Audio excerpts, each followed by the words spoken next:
Saudo a todos na paz do Senhor.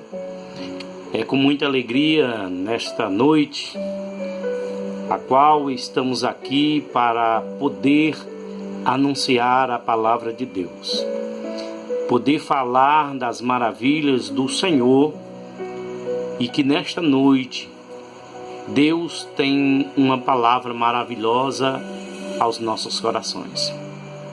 A partir desse momento nós estaremos sob a dependência do Espírito Santo de Deus para falar ao meu e ao seu coração aquilo que Deus tem preparado para nós. Sabemos que estamos em meio a uma grande dificuldade, a pandemia que assola o mundo, mas exaltamos a Deus, porque até aqui o Senhor tem nos ajudado. Até aqui as misericórdias do Senhor, ela tem se renovado a cada dia e tem mostrado que o nosso Deus, Ele é um Deus presente, é um Deus que está ao nosso lado. Nessa noite iremos aqui trazer um texto bíblico que se encontra em 2 Coríntios, capítulo 12 e o versículo 9. Nós estaremos fazendo a leitura somente deste versículo, para que no decorrer dessa síntese nós podemos aqui junto com os irmãos explanar a palavra de Deus. E você vai aqui junto comigo glorificar a Deus e ao Espírito Santo, pois tem falado no nosso coração. A dificuldade em nossas vidas, sabemos que o nosso Deus está no controle de tudo, porque é Ele quem tem todo o poder. 2 Coríntios capítulo 12, versículo 9 diz assim: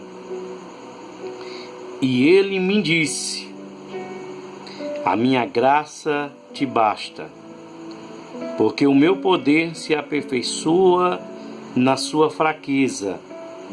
Portanto, eu, de bom ânimo, decidi gloriar-me nas minhas fraquezas, a fim que repouse sobre mim o poder de Cristo.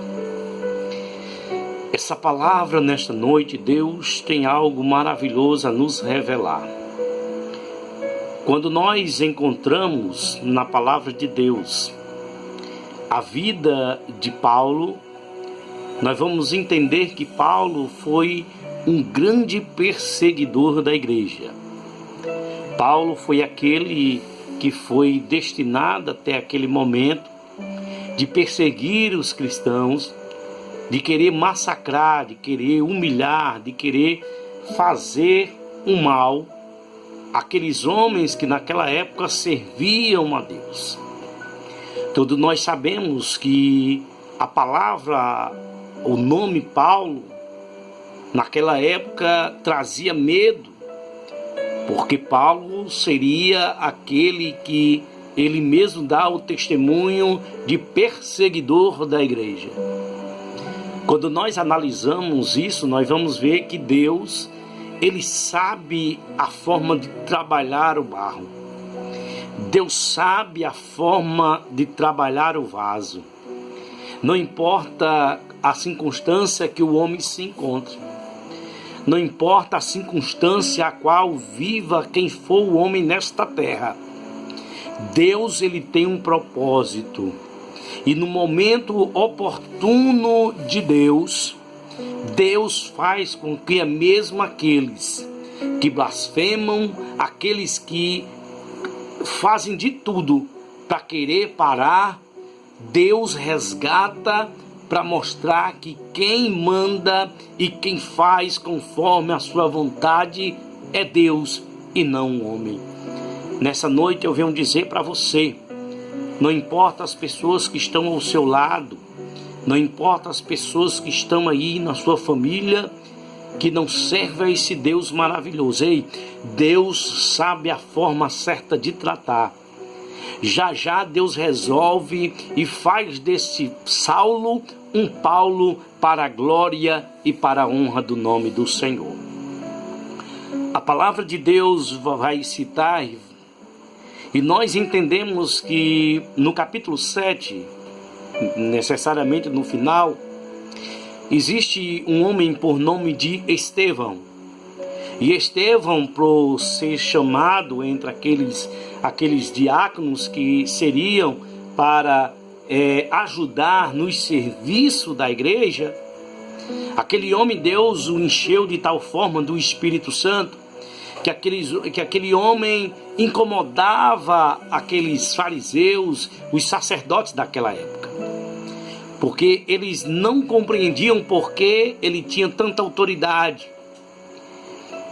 E Estevão foi preso e foi levado a julgamento dos judeus naquela época. A palavra de Deus vai dizer que com ousadia, com sabedoria, com inspiração do Espírito Santo, Estevão vai falar de praticamente todos os livros da Bíblia, mostrando toda a situação daquilo que Deus resgatou o seu povo. E aqueles homens, enfurecidos pelaquilo que Deus tinha dado a Estevão, aqueles homens vão querer o apedrejar. É necessário que aconteça todo este episódio para que dê início uma vida ali, algo diferente na vida de Paulo. A palavra de Deus vai dizer que enquanto aqueles homens eles estão apedrejando a Estevão, a palavra do Senhor vai dizer que Estevão olha para os céus de glória e ele vai ver ali Deus, e à destra de Deus está Jesus Cristo de Nazaré. O nosso Senhor Jesus estava ali contemplando aquilo que estava acontecendo.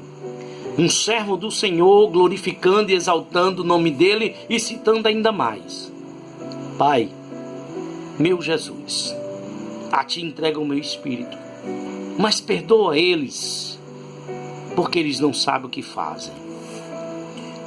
Na vida cristã, muitas vezes é necessário nós pedirmos perdão, porque muitas vezes quando as pessoas nos afligem, pessoas nos tratam mal, a gente deve entender que por trás disso existe algo maligno, que impede dela ter a paz, impede dela ter a felicidade, impede dela ter a alegria de compartilhar com os seus amigos.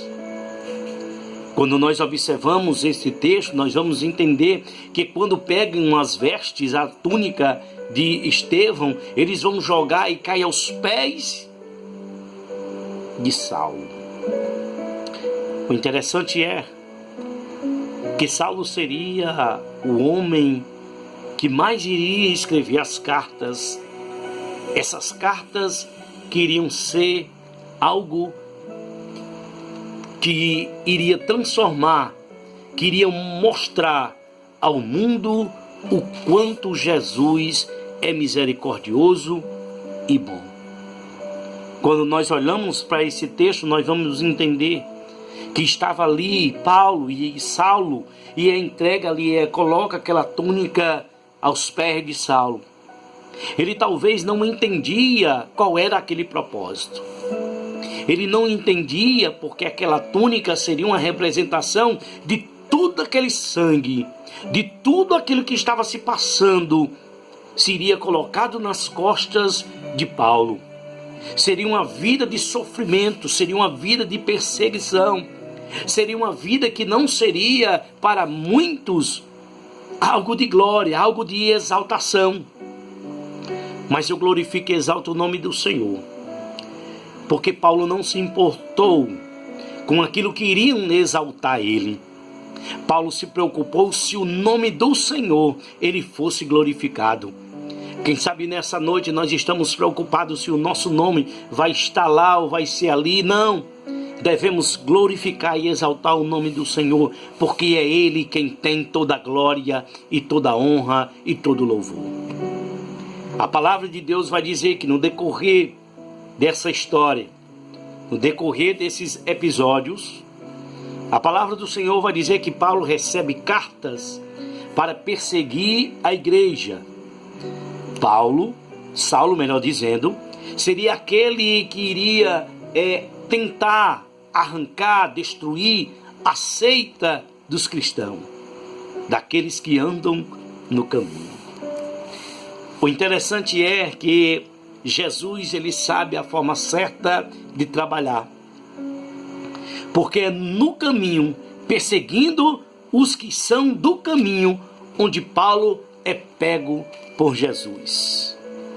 Quando nós observamos a palavra de Deus, vai dizer em João capítulo 14, no versículo 6, ele vai dizer assim: eu sou o caminho, a verdade e a vida, e ninguém vem ao Pai se não for por mim. A palavra de Deus é tão maravilhosa que Jesus começa com um caminho, porque todo homem que quer chegar a Jesus, ele tem que trilhar um caminho. E muitas vezes esse caminho não é um caminho de rosas. Muitas vezes esse caminho é caminho de espinho, caminho de pedras, caminhos com dificuldade. Mas eu glorifico e exalto o nome do Senhor, porque enquanto nós estamos caminhando, por mais que seja doloroso, por mais que tenha dificuldade, o nosso Deus, ele está do nosso lado. O nosso Deus é aquele Deus todo-poderoso que não deixa nenhum filho seu desamparado. Já diz o salmista, Salmos 27, capítulo 10, porventura pode até minha mãe, o meu pai me desamparar, mas o Senhor, ele não desampara. Quando nós olhamos o salmista, no Salmo 34, ele vai dizer que o justo clama e o Senhor escuta e livra de todas as aflições.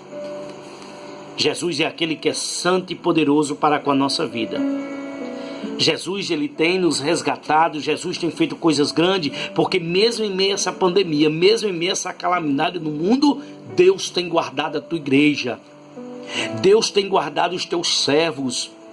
Deus tem guardado de forma sobrenatural, irmãos, que nós entendemos que a mão do Senhor, as mãos poderosas do Senhor estão sobre as nossas vidas. A palavra de Deus vai dizer que Paulo, ele recebe essas cartas e vai ao encontro dos judeus, melhor dizendo, dos cristãos que estão nas cidades circunvizinhas ao lado de Damasco. O interessante é que nesta caminhada, que neste caminho, Jesus decide a encontrar com Saulo. É no caminho onde o mesmo Jesus diz que eu sou o caminho. Ele vai dizer que é a verdade, porque Paulo ali estava procurando a verdade. Ele acreditava numa verdade. E possivelmente ele acreditava que, sendo esta a verdade, ele poderia conquistar a vida eterna, porque era assim que os judeus acreditavam. Paulo pensava que a sua vida, que a forma que ele andava, ele estaria agradando a Deus. Mas Deus, ele é compassivo e misericordioso, porque quando Paulo vai na cidade, a estrada na qual a cidade era Damasco, Deus o envolve com a sua glória, com o seu poder. E aqueles só escutam, mas não compreendem. Porque Deus, ele faz Saulo cair dali, daquele animal, o que quer que seja. E quando ele cai por terra, a palavra de Deus diz desta forma, ele cai por terra. Saulo ali vai tirar toda a sua glória. Saulo ali vai tirar todo o seu poderio, toda a sua sabedoria, porque até mesmo ele diz que tudo aquilo que ele aprendeu, tudo aquilo que ele tem, se não fosse Jesus na vida dele, se não fosse o Senhor na vida dele, nada servia. Saulo, ele podia se gloriar da sua faculdade teológica. Ele poderia se orgulhar de ser o escolhido ali para perseguir a seita. Mas para Deus era diferente. A escolha de Deus para Saulo era algo que não estava no seu pensamento. Saulo talvez nunca pensou que ele seria um dos atalaias da igreja. Saulo não pensava que a partir daquele momento, Deus iria levantar ele e erguer como vaso precioso nas mãos do Senhor. Nessa noite, quem sabe você está aí escutando esse som, esse vídeo, e está se perguntando: meu Deus, o que é que eu sou na igreja? Você não sabe o que Deus tem preparado. Quando mesmo Paulo vai escrever, aquilo que o olho não viu, aquilo que o ouvido escutou, nada pode se comparar, ou chegou no coração do homem, nada pode se comparar com aquilo que Deus, o nosso Deus, aquilo que Jesus tem preparado para você. Eu posso parafrasear esse texto e dizer que Deus tem algo maravilhoso para a sua vida, mas é preciso você ter fé, é preciso você acreditar. É preciso você entender que Deus não quer você somente como alguém que chega e senta e somente fica olhando. Não, Deus quer uma obra grande na sua vida. Você que está ouvindo nesta noite, creia que Deus tem uma obra grande na sua vida e Ele quer te ajudar, Ele quer te levantar, Ele quer te colocar aonde nenhum homem poderia te colocar, mas o nosso Deus, Ele coloca porque Ele é quem tem todo o poder. A palavra de Deus vai dizer que Deus fala, Jesus vai falar. E diz: Saulo, Saulo, por que me persegues? O interessante é que Saulo, ele não compreendia. Mas ele vai ver que quem fala com ele é algo superior. Porque Saulo, ele vai dizer: Senhor, a quem estou perseguindo? Quem é que eu estou perseguindo? Quem é que eu estou fazendo tanto mal? A palavra de Deus vai dizer que Jesus disse: sou eu. Sou eu, Saulo, quem você persegue. Sou eu o dono desses servos. Sou eu o Senhor desses servos que você persegue.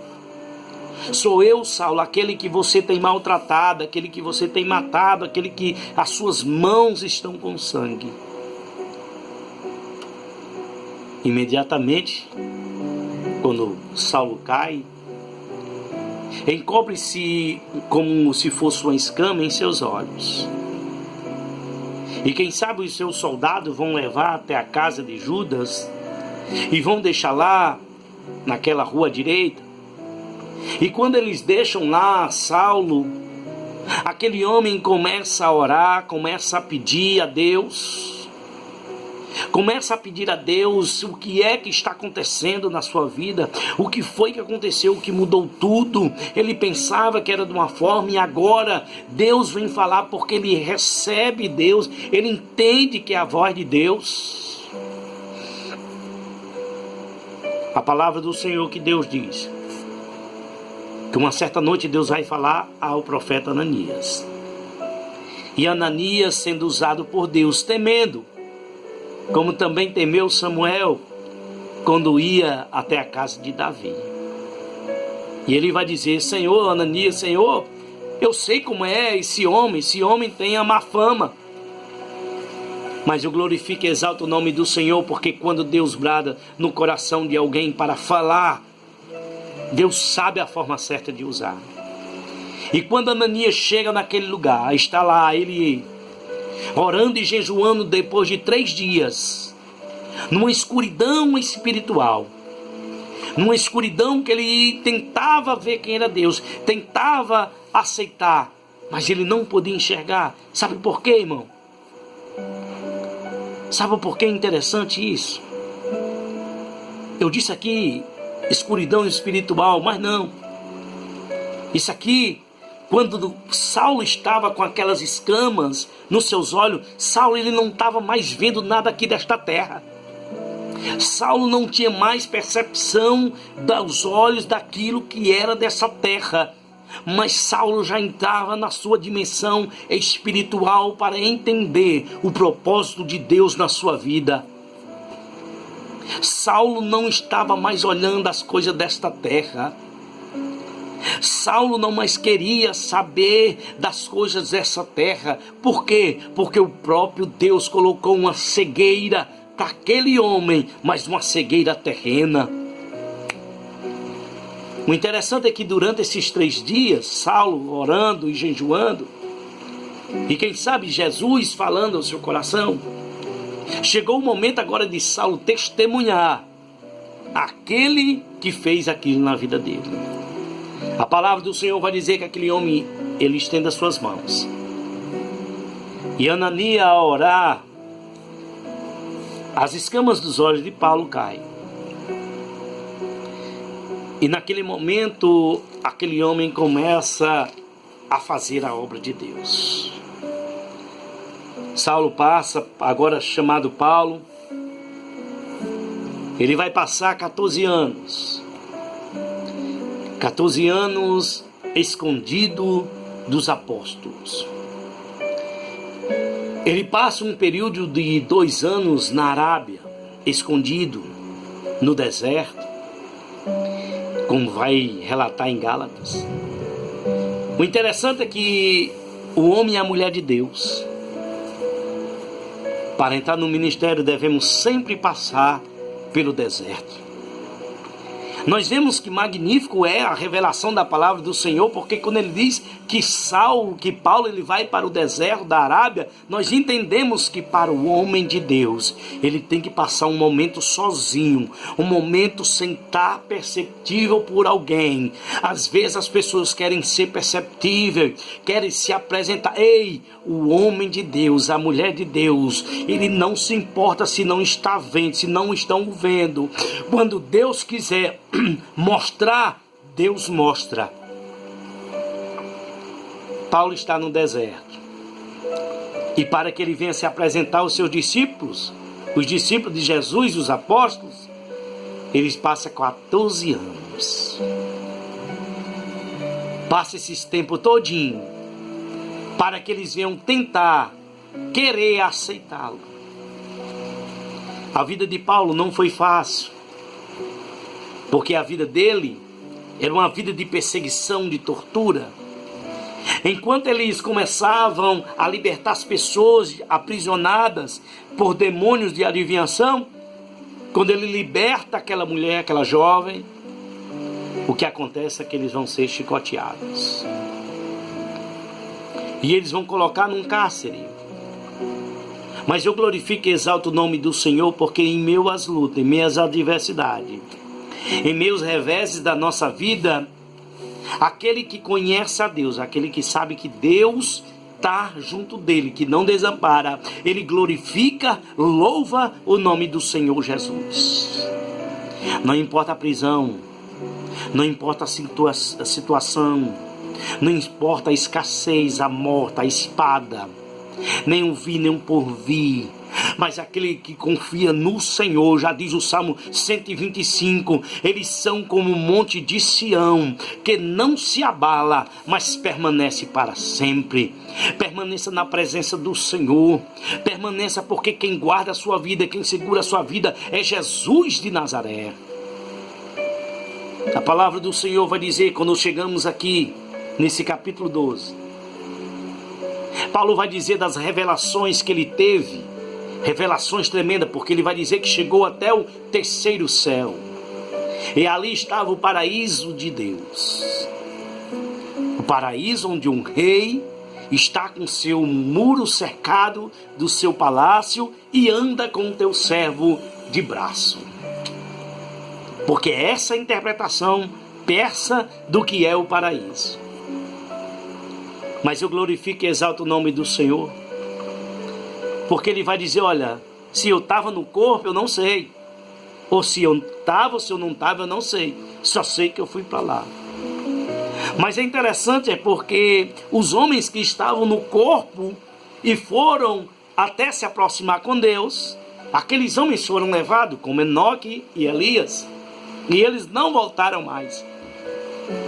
Mas Paulo é interessante, porque Paulo ele vai no Espírito, mas volta cheio da graça de Deus, porque ele mesmo vai dizer que ele não iria se exaltar. E caso ele se exaltasse, Deus permitia que alguém, um mensageiro do inimigo, de Satanás, o esbofeteasse. Nessa noite eu venho dizer para você e vou encerrar. No versículo 9 ele vai dizer: 8, eu pedi ao Senhor para tirar o meu espinho na carne, mas o Senhor disse: de maneira nenhuma, deixa o espinho aí, porque não é a sua fraqueza, não é a sua debilidade, não é aquilo que você tem falta que vai deixar de minha graça estar sobre a sua vida. Nessa noite eu venho dizer para você, não importa a sua fraqueza, o nosso Deus ele entende, o nosso Deus ele lhe conhece, o nosso Deus ele sabe quem é você. E nessa noite Deus diz para mim e para você: eu me aperfeiçoo na sua fraqueza. Você pode ser fraco, mas é eu que te sustento com a destra da minha justiça. É o nosso Deus que tem nos erguido, é o Espírito Santo de Deus que tem nos levantado, tem nos erguido, tem nos mostrado que o Senhor, a cada dia, Ele contempla a nossa vida, Ele nos escuta, Ele age ao nosso favor. Que nessa noite você venha entender que a graça de Deus, ela lhe surpreende. A graça de Deus, ela lhe cobre de forma sobrenatural. Que o inimigo de nossas almas, eles não podem chegar, porque a graça de Deus nos cerca e nos protege. Que Deus abençoe nesta noite. E que você venha saber que o Deus do céu, Ele guarda as nossas vidas. Já diz o salmista 121, o Salmo 121. Eleva os meus olhos para os montes, de onde virá o meu socorro? De onde virá o socorro da minha aflição? De onde virá o socorro da minha ansiedade? De onde virá o socorro daquilo que eu estou passando? Ei, o meu socorro vem do Senhor, que criou o céu e a terra. E já diz Isaías: antes que houvesse dia, eu sou. Ninguém pode fugir das minhas mãos. Operando eu, quem impedirá? Que Deus abençoe e a paz do Senhor Jesus a todos os irmãos. Amém.